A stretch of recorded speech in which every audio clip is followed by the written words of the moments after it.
আমরা এই 2026 সালের বিশ্বকাপটা আমরা গড়ে তুলতে পারবো ইনশাআল্লাহ, সেই প্রত্যাশা আমরা রাখছি। আজকের এক্সপেকটেশনটা হচ্ছে অনেক বড় এক্সপেকটেশন। সবচেয়ে বড় যে বিষয়টি বাংলাদেশের জন্য আজকে একটি সুখবর আছে। আপনারা জানেন যে আর্জেন্টাইন কোচ যিনি লিওনেল স্ক্যালোনি তিনি ঘোষণা দিয়েছেন যে আজকের ম্যাচ তারা জয়লাভ করতে পারে। এই জয়টা বাংলাদেশের মানুষের জন্য, বাংলাদেশের জনগণের জন্য তারা উৎসর্গ করেন। এরা হচ্ছে বাংলাদেশের যারা সাপোর্টার, আর্জেন্টাইন সাপোর্টার, তাদের জন্য একটি বড় পাওয়া।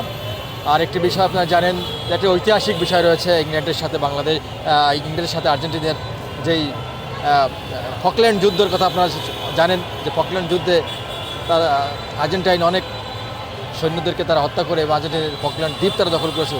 সেই থেকে আজকের যেই মহারণ শুধু ফুটবল মাঠেই নয়, রাজনৈতিক এবং ভৌগোলিকভাবে এটা অনেক প্রভাব ফেলবে এবং আর্জেন্টিনার যারা ভক্ত সমর্থক এবং খেলোয়াড় তারা সবাই একযোগে তাদের সেই প্রতিশোধটি নেওয়ার জন্য তারা চেষ্টা করবে। আর একটি বিষয় যেটা বলতে চাই সেটা হচ্ছে আজকে যারা আমরা আর্জেন্টিনা সাপোর্ট করি, আমি বাংলাদেশ জাতীয় ছাত্র দলের ক্রীড়া সম্পাদক, এই বিষয়টি একটি খুবই মানে মনক্ষুণ্ণ করে বলতে হয় যে আমাদের মাননীয় প্রধানমন্ত্রী দেশ নায়ক তারেক রহমান তিনি ইঙ্গিত দিয়েছিলেন একটি বিষয়ে যে তিনি ইংল্যান্ডে বসবাস করেছেন, সেই থেকে তিনি ইংল্যান্ডের প্রতি তার ভালোবাসা রয়েছে। তবে আজকে যদি আর্জেন্টিনা যেতে তাহলে মাননীয় প্রধানমন্ত্রী যদি মন খারাপ হয় তাহলে সেক্ষেত্রে আমাদেরও মন খারাপ হবে।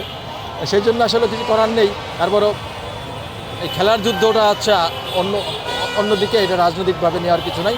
যে দলকে ভালোবাসে সেই সাপোর্ট করবে। তবে আমরা মনে করি যে আজকের যেই আপনার ইংল্যান্ডের যেই আক্রমণ, আপনার বেলিংহাম, রাইস বলেন, সাকা বলেন, আপনার হ্যারিকেন বলেন, এদেরকে মোকাবেলা করা আর্জেন্টিনার যেই রক্ষণভাগ রয়েছেন রোমেরো, তাদের জন্য খুবই কঠিন হয়ে যাবে। তারপরে আমরা আশা করি যে ফুটবল জাদুকর, ফুটবলের ঈশ্বর বলা হয় যাকে, সত্যিকার অর্থে আমরা যারা খেলা দেখেছি লিওনেল মেসির এই প্রজন্মের খেলা, তিনি মাঠে থাকলে আমরা সবসময় ভরসা করতে পারি যে তিনি মাঠে থাকলে একটি ভালো ফলাফল তিনি বয়ে আনবেন এবং আমরা এই 2026 সালের বিশ্বকাপটা আমরা গড়ে তুলতে পারবো ইনশাআল্লাহ, সেই প্রত্যাশা আমরা রাখছি।